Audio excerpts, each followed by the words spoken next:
क्या अच्छे कर्मों का फल सच में मिलता है? अगर हाँ, तो कब और कैसे?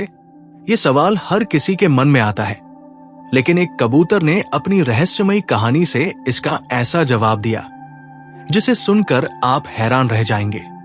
नमस्कार प्रिय दर्शकों, जय श्री राम। आप सभी का विद्या ज्ञान सागर में हार्दिक स्वागत है।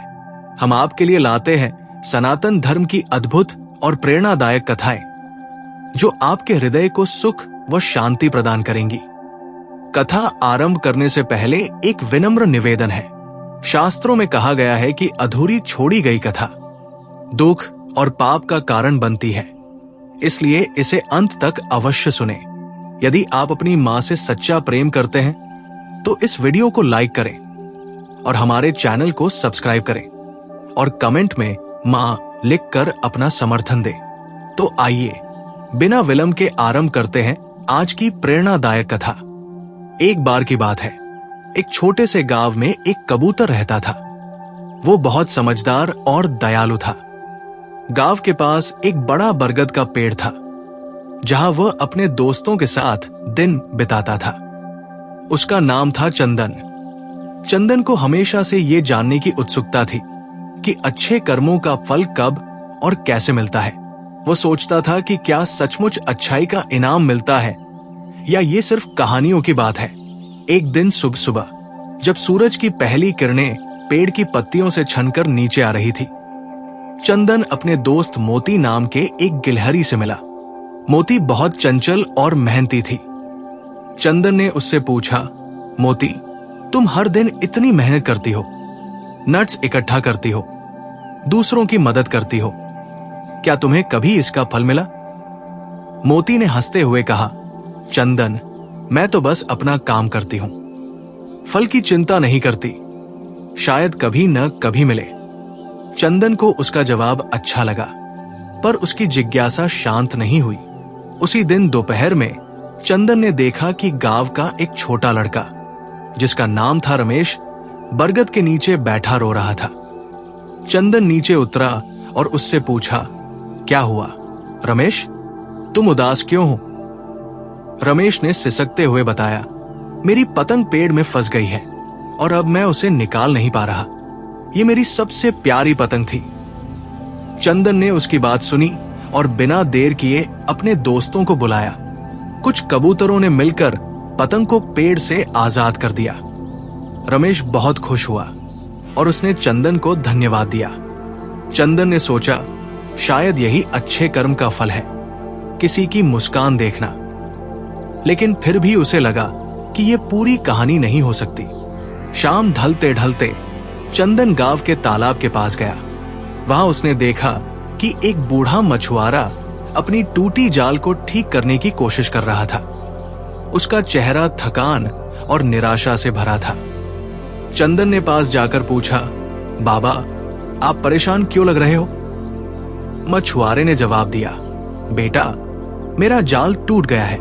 आज मछलियां नहीं पकड़ पाया तो घर में खाना कैसे बनेगा? चंदन को उसकी बात सुनकर दया आई। उसने सोचा कि वो कुछ मदद कर सकता है। उसने अपने पंखों से हवा चलाई और तालाब के किनारे कुछ सूखी लकड़ियां इकट्ठी की ताकि मछुआरा उन्हें बेच सके।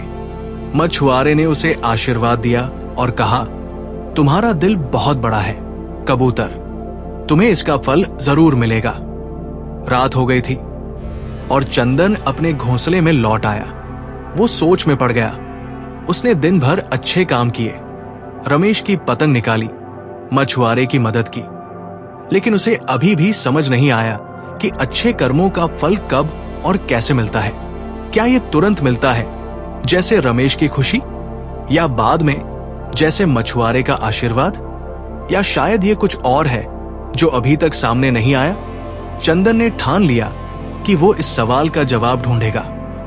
उसने अपने पंख फैलाए, चांदनी रात में एक गहरी सांस ली और सोचा, कल एक नया दिन होगा। शायद कल मुझे कुछ और पता चले। अगली सुबह चंदन जल्दी उठा। आसमान में हल्के बादल छाए थे और हवा में ठंडक थी। उसने सोचा कि आज वो अपने सवाल का जवाब ढूंढने के लिए गांव से बाहर जंगल की ओर जाएगा। शायद वहां उसे कोई नया अनुभव मिले जो उसे समझा सके कि अच्छे कर्मों का फल कब और कैसे मिलता है। अपने पंख फड़फड़ाते हुए वो बरगद के पेड़ से उड़ा और जंगल की ओर बढ़ चला। जंगल में पहुंचते ही चंदन ने देखा कि एक छोटा खरगोश झाड़ियों में फंसा हुआ था। उसकी टांग में कांटे चुभ गए थे और वो डर के मारे कांप रहा था। चंदन ने पास जाकर कहा, डरो मत, मैं तुम्हारी मदद करूंगा। उसने अपनी चोंच से सावधानी पूर्वक कांटे निकाले और खरगोश को आजाद कर दिया। खरगोश ने राहत की सांस ली और कहा, धन्यवाद कबूतर भाई, तुमने मेरी जान बचाई। मैं तुम्हारा ये एहसान कभी नहीं भूलूंगा। चंदन ने मुस्कुराते हुए कहा, एहसान की अलग न करें, बस खुश रहो। खरगोश ने विदा ली और चंदन आगे बढ़ा। उसे अच्छा लगा, पर उसका मन फिर से सोच में पड़ गया। क्या ये खुशी ही फल है या कुछ और भी है? थोड़ी दूर चलने पर चंदन को एक कौवा दिखा जो प्यास से परेशान था। पास में एक घड़ा था, पर उसमें पानी इतना नीचे था कि कौवा अपनी चोंच डुबो नहीं पा रहा था। चंदन ने सुना था कि कौवे बहुत चालाक होते हैं, पर यह कौवा थक गया लग रहा था। चंदन ने पूछा, क्या मैं तुम्हारी मदद कर सकता हूं? कौवा बोला, हां, अगर तुम कुछ कंकड़ डाल सको तो पानी ऊपर आ जाएगा। चंदन ने आसपास से छोटे छोटे कंकड़ इकट्ठे किए और घड़े में डाले। धीरे धीरे पानी ऊपर आया और कौवा अपनी प्यास बुझा सका। कौवा ने कहा, तुम सचमुच दयालु हो, मैं तुम्हें एक दिन इसका इनाम दूंगा। चंदन ने सोचा, इनाम? क्या ये वही फल है जिसकी मुझे तलाश है? शाम होने को आई थी। जंगल में एक ऊंचे पहाड़ पर चंदन ने एक बाज को देखा जो अपने घोंसले में अकेला बैठा था। उसका एक पंख टूटा हुआ लग रहा था। चंदन ने हिम्मत जुटाकर पास गया और पूछा, बाज भाई, आप ठीक तो हैं? बाज ने उदासी से कहा, मेरा पंख शिकार के दौरान टूट गया, अब मैं उड़ नहीं सकता और मेरे बच्चे भूखे हैं। चंदन को दुख हुआ। उसने कहा, मैं आपके बच्चों के लिए खाना लाता हूं। वो जंगल में वापस गया और कुछ बीज और फल इकट्ठे किए जो बाज के बच्चों के लिए सही थे। जब वो लौटा तो बाज की आंखों में कृतज्ञता थी। उसने कहा, तुमने मेरे परिवार को बचा लिया, तुम्हारा ये कर्म व्यर्थ नहीं जाएगा। रात होने पर चंदन एक पेड़ की डाल पर बैठ गया।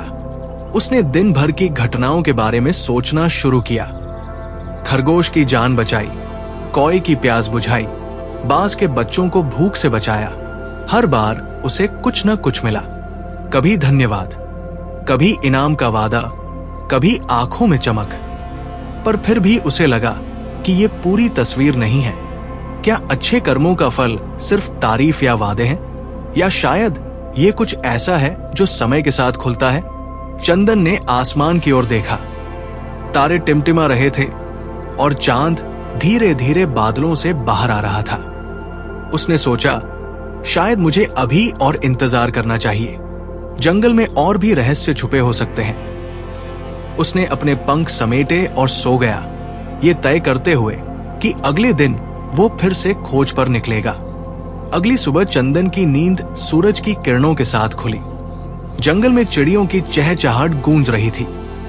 उसने फैसला किया कि आज वो जंगल के और गहरे हिस्से में जाएगा। शायद वहां उसे अपने सवाल का जवाब मिले, अच्छे कर्मों का फल कब और कैसे मिलता है। अपने पंखों को झाड़ते हुए वो उड़ा और जंगल की घनी छाव में प्रवेश कर गया। थोड़ी दूर उड़ने के बाद चंदन को एक नदी के किनारे एक मोर दिखा। मोर का रंग बिरंगा पंख फीका पड़ गया था और वो उदास बैठा था। चंदन ने पास जाकर पूछा, मोर भाई, आप इतने मायूस क्यों हैं? मोर ने धीमी आवाज में कहा, मेरे पंखों की चमक खो गई है, बारिश में भीगने से ये बेजान हो गए, अब कोई मुझे देखना भी नहीं चाहता। चंदन को तरस आया। उसने कहा, रुको, मैं कुछ करता हूं। वो नदी के किनारे गया और अपनी चोंच से साफ पानी लाकर मोर के पंखों को धीरे धीरे साफ करने लगा। थोड़ी देर बाद सूरज की रोशनी में मोर के पंख फिर से चमकने लगे। मोर खुशी से नाच उठा और बोला, तुमने मेरी खोई सुंदरता लौटा दी, इसके लिए मैं तुम्हें हमेशा याद रखूंगा। चंदन ने सोचा, क्या ये फल है किसी का आत्मविश्वास लौटाना? आगे बढ़ते हुए चंदन को एक पुराना बांज का पेड़ दिखा, जहां एक उल्लू अपनी टूटी टहनी पर बैठा था। उल्लू की आंखें नींद और थकान से भरी थी। चंदन ने पूछा, उल्लू दादा, आप परेशान क्यों लग रहे हैं? उल्लू ने कहा, मेरा घोंसला हवा में उड़ गया, अब मेरे पास सोने की जगह नहीं है। चंदन ने तुरंत अपने दोस्तों को याद किया। उसने पास के कबूतरों को बुलाया और सबने मिलकर सूखी टहनियों से उल्लू के लिए एक नया घोंसला बनाया। उल्लू ने राहत की सांस ली और कहा, तुमने मुझे आश्रय दिया, इसके बदले में मैं तुम्हें अपनी बुद्धि से कुछ सिखाऊंगा। चंदन ने सोचा, शायद फल ज्ञान के रूप में भी मिलता है। दोपहर ढलते ढलते चंदन एक खुले मैदान में पहुंचा, जहां उसने एक हिरण को देखा। हिरण का एक पैर कीचड़ में फंस गया था और वो निकलने की कोशिश में थक गया था। चंदन ने पास जाकर कहा, मैं तुम्हारी मदद करता हूं। उसने अपनी चोंच से कीचड़ के आसपास की मिट्टी हटाई और हिरण को बाहर निकालने में सहायता की। हिरण ने कृतज्ञता से सिर झुकाया और बोला, तुमने मुझे आजादी दी, मैं तुम्हारे लिए कुछ लौटाना चाहता हूं। मेरे साथ जंगल के उस पार चलो, वहां एक खजाना है। चंदन उत्सुक हुआ, पर उसने सोचा, क्या खजाना ही फल है या ये आजादी देने की खुशी? शाम होने लगी थी। चंदन हिरण के साथ जंगल के उस पार चल पड़ा। रास्ते में हिरण ने उसे फूलों से भरे एक गुप्त बगीचे की ओर ले जाया। वहां रंग बिरंगे फूल और मधुर सुगंध थी। हिरण बोला, ये मेरा धन्यवाद है, यहां की शांति तुम्हें हमेशा याद रहेगी। चंदन ने चारों ओर देखा, उसे सुकून मिला, पर उसका मन फिर भी भटक रहा था। उसने सोचा, ये शांति, ये सुंदरता, क्या यही फल है या अभी कुछ और बाकी है? रात गहराने लगी थी। चंदन ने उस बगीचे में एक पेड़ पर विश्राम करने का फैसला किया। चांदनी में फूल चमक रहे थे और हवा में एक मीठी खामोशी थी। उसने दिन भर के अनुभवों को याद किया, मोर की चमक, उल्लू का आश्रय, हिरण की आजादी और ये शांति। हर अच्छे कर्म के बाद उसे कुछ न कुछ मिला, पर वो समझ नहीं पा रहा था कि ये फल पूरा है या अभी और रहस्य खुलने बाकी है। उसने सोचा, शायद कल मुझे और जवाब मिले। अगली सुबह चंदन की आंखें उस गुप्त बगीचे की पहली किरणों के साथ खुली। फूलों की सुगंध अभी भी हवा में बसी थी और दूर कहीं एक कोयल की मधुर आवाज गूंज रही थी। चंदन ने सोचा कि आज वो अपने सवाल, अच्छे कर्मों का फल कब और कैसे मिलता है, का जवाब ढूंढने के लिए जंगल से बाहर गांव की ओर लौटेगा। शायद वहां उसे कोई नया सबक मिले। अपने पंख फड़फड़ाते हुए वो उड़ा और बगीचे को अलविदा कहकर गांव की ओर बढ़ चला। रास्ते में उसे एक छोटी चिड़िया दिखी जो अपने घोंसले से नीचे गिर गई थी। वो डर से चीं-चीं कर रही थी। चंदन ने पास जाकर कहा, घबराओ मत, मैं तुम्हें वापस पहुंचा दूंगा। उसने अपनी चोंच से चिड़िया को सावधानी पूर्वक उठाया और पेड़ पर उसके घोंसले में रख दिया। चिड़िया की मां ने लौटकर चंदन को देखा और कृतज्ञता से अपनी चोंच झुकाई। चंदन को उस मां की आंखों में राहत दिखी। उसने सोचा, क्या ये फल है किसी परिवार को फिर से जोड़ना? गांव के पास पहुंचते ही चंदन ने देखा कि रमेश, वही लड़का जिसकी पतंग उसने पहले बचाई थी, एक गाय के पीछे भाग रहा था। गाय की रस्सी टूट गई थी और वो खेतों की ओर जा रही थी। चंदन ने नीचे उड़ान भरी और रमेश से पूछा, क्या हुआ? रमेश हाफते हुए बोला, ये मेरे घर की गाय है, अगर ये खो गई तो मां बहुत दुखी होगी। चंदन ने तुरंत अपनी उड़ान का इस्तेमाल किया। वो गाय के सामने उड़ा और उसे वापस रमेश की ओर मोड़ लाया। रमेश ने गाय को पकड़ा और चंदन को गले लगाने की कोशिश की, पर चंदन हंसते हुए बोला, मैं तो उड़ जाता हूं। रमेश ने कहा, तुम मेरे सबसे अच्छे दोस्त हो। चंदन ने सोचा, क्या दोस्ती भी फल है? दोपहर में चंदन उस बरगद के पेड़ पर लौटा जहां उसकी कहानी शुरू हुई थी। वहां उसे मोती, उसकी गिलहरी दोस्त, कुछ बच्चों के साथ खेलती दिखी। मोती ने चंदन को देखा और पास बुलाया। उसने कहा, चंदन, मैंने आज इन बच्चों को अपने नट्स बांटे। उनकी मुस्कान देखकर मन भर आया। चंदन ने पूछा, तुम्हें इसका फल मिला? मोती ने कहा, शायद यही फल है, दूसरों की खुशी में हिस्सा लेना। चंदन को यह बात गहरी लगी, पर वो अभी भी पूरी तरह संतुष्ट नहीं था। शाम को चंदन तालाब के पास गया जहां उसने पहले बूढ़े मछुआरे की मदद की थी। मछुआरा फिर से वहां था, पर इस बार उसके चेहरे पर मुस्कान थी। उसने चंदन को देखते ही कहा, आओ मेरे दोस्त, तुम्हारी दी हुई लकड़ियां बिक गई और आज मेरे पास मछलियां भी हैं। ये रोटी और मछली तुम्हारे लिए। चंदन ने रोटी का एक टुकड़ा लिया और मछुआरे के साथ बैठ गया। मछुआरे ने कहा, तुमने मेरे लिए जो किया उसका फल मैंने आज तुम्हें देने की कोशिश की। चंदन ने सोचा, क्या फल दूसरों से वापस मिलने वाली है? रात हो गई थी। चंदन अपने घोंसले में लौटा और दिन भर की घटनाओं पर विचार करने लगा। चिड़िया को घोंसले में पहुंचाया, रमेश की गाय लौटाई, मोती से खुशी की बात सुनी और मछुआरे से रोटी पाई। हर बार उसे कुछ मिला, कृतज्ञता, दोस्ती, संतुष्टि और भोजन। पर फिर भी उसे लगा कि ये सवाल का पूरा जवाब नहीं है। क्या फल हमेशा दिखाई देता है या कभी कभी ये छुपा रहता है जो बाद में सामने आता है? चंदन ने चांद की ओर देखा और सोचा, शायद ये यात्रा अभी खत्म नहीं हुई, कल फिर कुछ नया सीखने को मिलेगा। उसने अपने पंख समेटे और नींद की आगोश में चला गया, ये जानते हुए कि उसका सवाल अभी भी अधूरा है। अगली सुबह चंदन की नींद एक हल्की बारिश की बूंदों से खुली। आसमान में बादल थे और बरगद के पेड़ की पत्तियों से पानी टपक रहा था। चंदन ने सोचा कि आज वो अपने सवाल, अच्छे कर्मों का फल कब और कैसे मिलता है, का जवाब पूरी तरह ढूंढ लेगा। उसने फैसला किया कि वो गांव और जंगल के उन सभी दोस्तों से मिलेगा जिनकी उसने अब तक मदद की थी। शायद उनकी कहानियों में ही उसका जवाब छुपा हो। अपने पंखों को संभालते हुए वो उड़ा और अपनी अंतिम यात्रा पर निकल पड़ा। सबसे पहले चंदन जंगल में उस खरगोश के पास गया जिसकी उसने जान बचाई थी। खरगोश अब ठीक था और अपने परिवार के साथ हंसते खेलते दिखा। उसने चंदन को देखते ही कहा, तुम्हारे कारण मैं आज यहां हूं। मेरे बच्चे मुझे हर दिन गले लगाते हैं। चंदन ने सोचा, शायद फल किसी की जिंदगी में खुशहाली लाना है। फिर वो कौए के पास गया जिसकी प्यास उसने बुझाई थी। कौआ अब अपने दोस्तों के साथ उड़ रहा था और बोला, तुम्हारी मदद ने मुझे फिर से हिम्मत दी, अब मैं दूसरों की भी मदद करता हूं।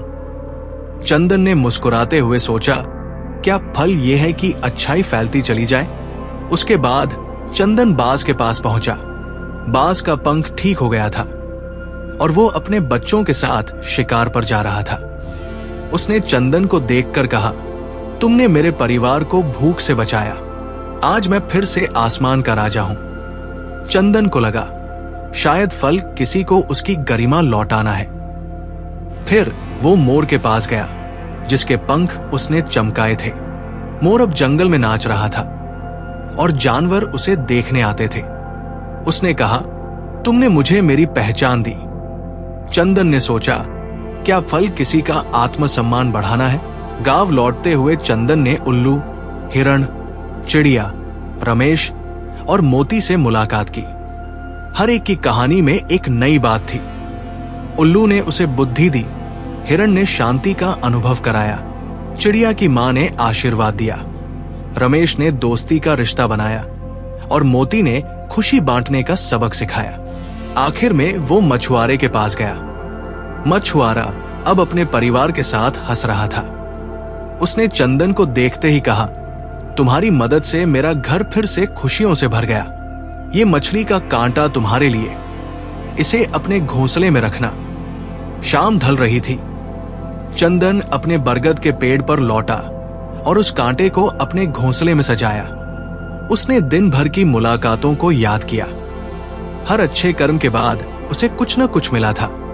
खुशी, दोस्ती, शांति, सम्मान, आशीर्वाद। और ये छोटा सा कांटा, अचानक उसे एक बात समझ आई। वो अकेला बैठा और अपने मन से बोला, अच्छे कर्मों का फल तुरंत भी मिलता है और देर से भी। कभी ये किसी की मुस्कान में दिखता है, कभी दोस्ती में, कभी शांति में, और कभी ऐसे छोटे छोटे पलों में जो बाद में बड़े बन जाते हैं। ये फल हमेशा एक जैसा नहीं होता, पर ये हमेशा हमारे पास किसी न किसी रूप में लौटता है। तभी हल्की हवा चली और बरगद की पत्तियां सरसराने लगी। चंदन को लगा जैसे प्रकृति भी उसकी बात से सहमत हो। उसने आसमान की ओर देखा। बादल छंट गए थे और तारे चमक रहे थे। उसका मन शांत हो गया। उसे अब कोई सवाल नहीं पूछना था। वो समझ गया था कि अच्छे कर्मों का फल कब और कैसे मिलता है। ये हर उस पल में छुपा होता है जब हम दूसरों के लिए कुछ करते हैं, और ये समय के साथ हमारे जीवन को अर्थ देता है। चंदन ने अपने पंख समेटे, आंखें बंद की और एक गहरी नींद में चला गया, ये जानते हुए कि उसकी खोज अब पूरी हो चुकी है। बरगद का पेड़ चुपचाप खड़ा रहा, मानो चंदन की कहानी को हमेशा के लिए अपनी छाव में सहेज लेना चाहता हो। आदरणीय श्रोताओं, अगर इस कथा ने आपको प्रेरित किया हो तो कृपया इसे लाइक और शेयर करना न भूलें। आपके विचार हमारे लिए अमूल्य हैं, इसलिए अपनी प्रतिक्रिया कमेंट बॉक्स में जरूर लिखें। जय श्री कृष्णा के माध्यम से अपने श्रद्धा भाव व्यक्त करें। आपका सहयोग और समर्थन हमें आगे बढ़ाता है। जय श्री राम।